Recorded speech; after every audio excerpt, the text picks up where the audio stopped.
Assalamualaikum, salam sejahtera, salam Pancasila. Pada kesempatan kali ini saya tengah memberikan motivasi untuk 76 orang anggota Paskibraka Nasional. Mereka adalah anak-anak pilihan dari 150.000 siswa se-Indonesia. Wow, luar biasa.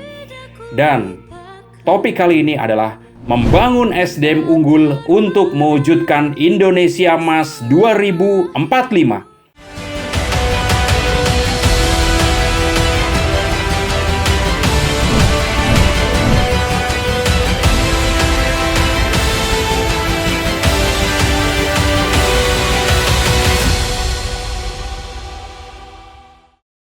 Untuk mewujudkan Indonesia Emas 2045, tentunya dibutuhkan fokus dan konsentrasi yang amat tinggi. Mengingat masih banyak terjadi degradasi moral seperti bullying, kekerasan seksual, dan intoleransi di kalangan pemuda. Oleh karena itu, Indonesia yang diprediksi akan menjadi negara keempat terbesar di dunia dalam hal ekonomi dan berbagai capaian yang lain, maka dibutuhkan 4 syarat utama menuju Indonesia Emas. Yang pertama, kualitas SDM. Yang kedua, infrastruktur. Yang ketiga, kelembagaan bebas korupsi. Dan yang keempat, kebijakan pemerintah. Oleh karena itu, kita fokus membahas bagaimana sumber daya manusia harus disiapkan sejak dini agar menjadi sumber daya manusia yang unggul. Pada sesi motivasi untuk Paskibraka Pusat yang dilaksanakan di Bumi Perkemahan Wiladatika Cibubur pada 18 Juli 2024 ini, kami mengulas mengenai 5 elemen untuk membangun SDM unggul dalam rangka mewujudkan Indonesia Emas 2045. Yang pertama, profesional.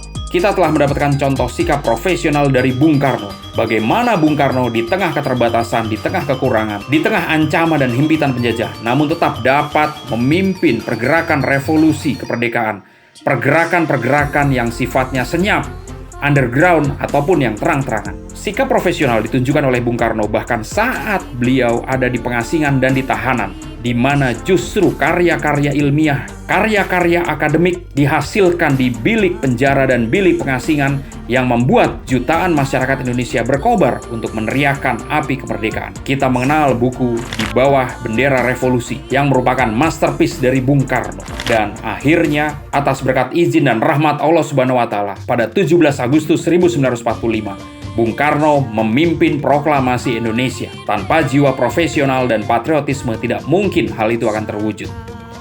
Yang kedua, produktif.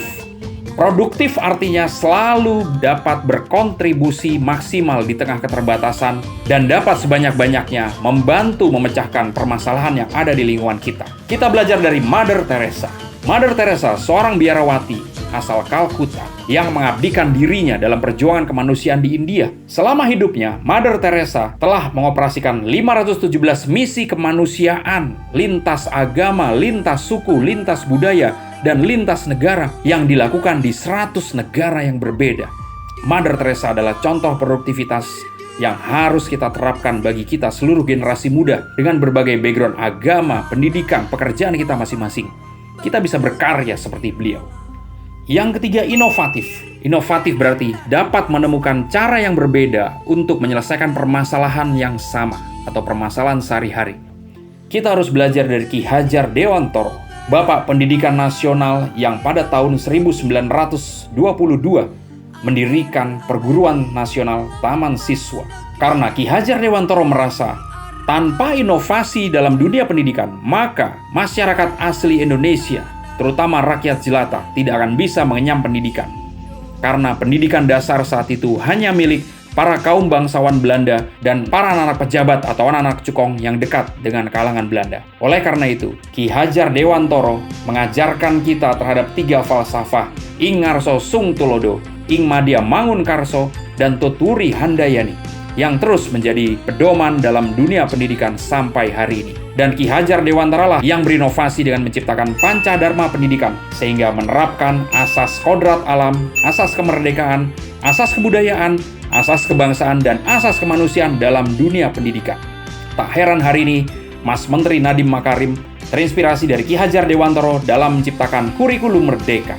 Yang keempat, generasi muda harus memiliki daya saing. Kita ambil contoh Muhammad Ali, seorang petinju Afro-Amerika yang kebetulan beragama Muslim dan pernah dinobatkan menjadi juara dunia sejati kelas berat di masanya. Muhammad Ali yang saat itu menolak wajib militer untuk dikirim ke Vietnam, beranggapan bahwa ia tidak mendapatkan keadilan dalam menjalankan ibadahnya yang memang saat itu minoritas. Namun, dengan daya saing yaitu prestasinya di dunia olahraga yang mengharumkan nama bangsanya, ia memiliki keunggulan kompetitif untuk menyuarakan pendapat kalangan minoritas Muslim kulit hitam.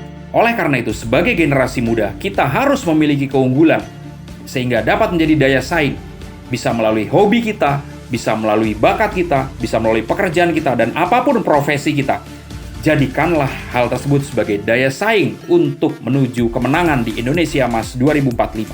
Yang kelima, syarat menuju Indonesia Emas harus berkepribadian Indonesia. Artinya jangan sampai kita terpengaruh oleh budaya asing, kebiasaan asing, dan seluruh faham yang bukan merupakan faham Indonesia. Belajarlah dari Jenderal Sudirman, Panglima TNI yang pertama ini memiliki jiwa patriotisme dan berkepribadian Indonesia. Jenderal Sudirman menolak untuk mendapatkan fasilitas pengobatan dari Presiden Soekarno saat itu, padahal dirinya tengah divonis sakit TBC berat dan paru-parunya yang sebelah sudah dikempeskan dan hanya hidup dengan satu paru-paru. Tapi Jenderal Sudirman dengan gagah berani tetap berhasil menumpas Belanda yang saat itu menggonceng sekutu dalam agresi militer Belanda kedua untuk kembali merebut Indonesia. Jenderal Sudirman dengan strategi perang gerilyanya berhasil membuat Belanda pontang-panting terbirit-birit lari dari bumi Indonesia. Sehingga Jenderal Sudirman berhasil menjalankan tugasnya dengan gagah berani. Itulah 5 elemen untuk membangun SDM unggul untuk mewujudkan Indonesia Emas 2045. Yang pertama, profesional. Yang kedua, produktif. Yang ketiga, inovatif. Yang keempat, memiliki daya saing. Dan yang kelima, berkepribadian Indonesia. Semoga kita semua dapat menjadi SDM yang unggul dan putra-putri kita dapat terpacu untuk sukses pada bidangnya masing-masing. Terima kasih, semoga sukses untuk kita semua. Wassalamualaikum warahmatullahi wabarakatuh. Salam sejahtera, salam Pancasila.